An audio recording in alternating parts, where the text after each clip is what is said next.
All right, Supreme Court, as we said, had a busy day in healthcare, but they also ruled on one other case, a couple of the cases, but I want to talk about one in particular, Andrew and Dom now. It turns out lying protected by the Constitution. I'll explain.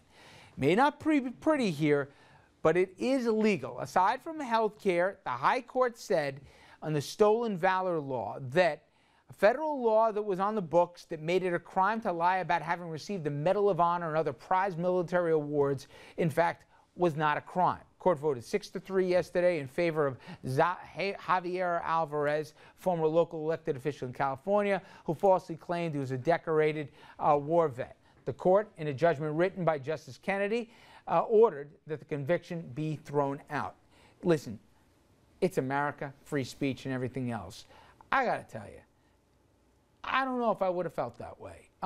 You lie, and when people died for this country and earned their medals, and you go out there and you're an elected official and you pretend to have earned something when you never put yourself out on the line here, it's more than just cowardly. I think you take away from the sacrifices made from others. And I don't know, how would you rule? I don't think they should be criminally prosecuted. I think it's more an indictment of our industry. I think the local media across the country need to do a much better job when someone is running for office to vet them out. And if you say you're a war hero, then we should check that out and find out.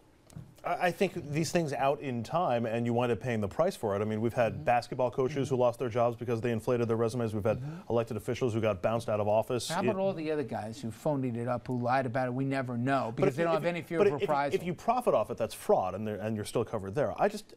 We criminalize so many different things. I mean, all right. How would you make it criminal? How would well, it you? already was. There's federal law in the books that made it criminal. He would have faced some penalties. I hate to say this, but lying is as American as apple pie.